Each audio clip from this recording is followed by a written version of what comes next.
Hey guys, today we're going to build a trellis for this grapevine. Shortly after I bought it, which has been 4 or 5 years ago, I just put up some of these cheap, I don't know if you can tell, these cheap, they're not even T-posts, they're just bent steel. But I put those up, and then I put just cotton twine, jute or whatever, and it's rotted. It's not even connected anymore, but the vines have grabbed hold of the posts, and that's all that's holding them up. But today I'm actually going to put up some a real trellis, or by my definition a real trellis. I bought some 4x6s, 8 foot.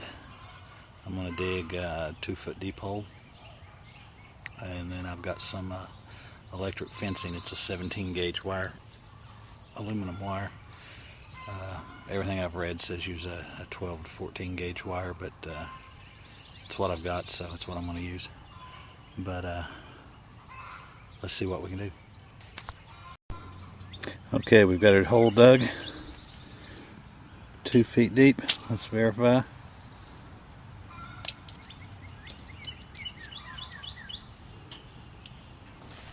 So it's 2 feet right there. Could have gone another inch, but wore me out. Now, the best thing to use to dig a hole this deep is a trowel. Yeah, this is what I used, and you know, you can get real good straight lines down through there, and get good leverage on that trowel. But yeah, it just gets a little hard if you're female or something, have short arms. It gets a little difficult, but me, I was able to get all the way down in there, dig, and 2 feet deep. So I got to do this one more time, and we'll be ready to drop the posts down in the holes. Okay, here we go. Second hole's dug, 2 feet deep, once again with the trowel. And let me reiterate, guys, the trowel is the best tool to dig these holes with. A lot of you may not know, but the trowel is an Inca tool. The Inca word trowel means hole to bury poop in. Ancient tool, been around for hundreds and hundreds of years, thousands maybe, but it is the tool to use. And nothing makes me more mad than to see a bunch of guys out digging holes using those post hole diggers. I'm sure you know what I'm talking about. Yeah, they just don't do the job. I mean those guys probably go home and beat their wives or something, because they just wear you out. Because the trowel, that's the way to go. If you've ever got to dig a hole deeper than, say, 6 inches, the trowel is the way to go. But here's where we are so far. We've got both holes dug. I did have to wallow them out. Once again, the trowel's the best tool to wallow out a hole too. But I've got these 4x6 posts, 8 feet tall, and we are going to set them down in the holes, and I'm going to figure out some way to brace them, and then we'll get busy.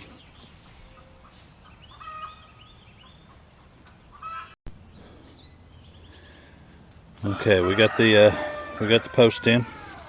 Now, when you do this, you want to make sure you plumb it, and to do that, you know, you're going to use the trowel. So that looks good. It's a little off, but not too bad. I think we'll keep it. You want to do all 4 sides now. Okay, doesn't look too bad at all. Now, as I filled this up with dirt with the trowel, every scoop or so around, you'll want to tamp the dirt down real good. Now, what I suggest using is the trowel. I take the butt end of it, poke it down. You don't ever want to use, you know, like a tamp, or say the the butt end of a tool. Now, you always want to use the right tool for the right job, the trowel. So, the next thing to do is I'm going to fill in this hole, you know, all the way around. Tamp, tamp, tamp, tamp, tamp. Fill it in some more. Tamp, tamp, tamp, tamp, tamp. And all the time, making sure, oh, that's way off there, see that? That's terrible. But, you know, as we fill it up, we'll plumb it and make it look real nice. So, I'll come back in a minute. Okay, after both posts are put into the ground, I drilled two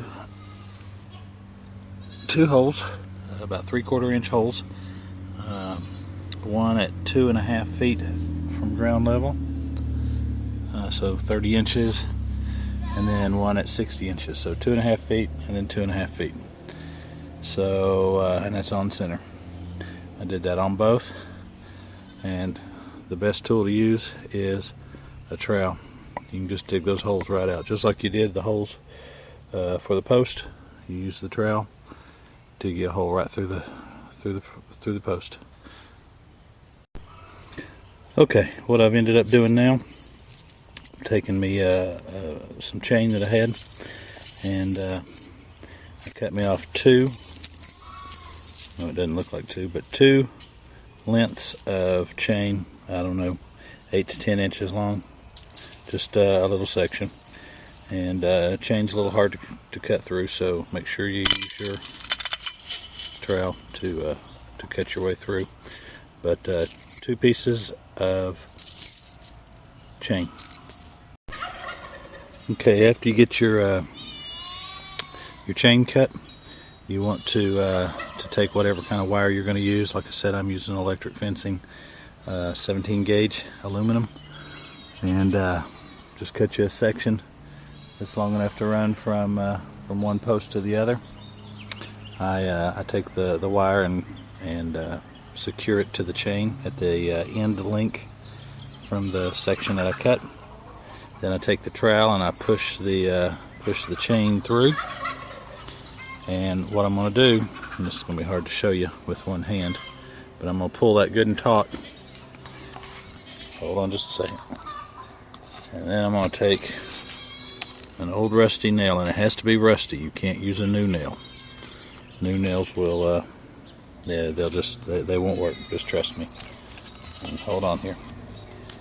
And then I'm going to press the old rusty nail. Dang it.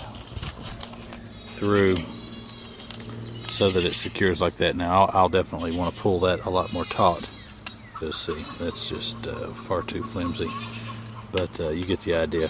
The nail's going to secure the chain so that we can pull it good and taut. You know, I don't think I would want to pull out the come along or the tractor and pull that so tight that it pulls the posts over, but you get the idea. You pull that good and taut. There's still plenty of chain here, and then as that gets tighter, you'll want to pull more chain out of it, or as it gets looser, you'll want to pull more chain out of it. And I've got the same thing on the other end, but I misjudged on this side. I want a little more chain on the outside. I want chain hanging out here, but so there we go. That's the gist of it, and you'll want to repeat that for the other hole. Make sure you use your trowel. So we're done here. We got the post put in. We've got the wires ran on chains so that we can adjust the tension. Since it's May, there's not a whole lot I can do as far as training them. They've got a good grip on these posts. So this fall I'll have to really prune them back and then start training them up this.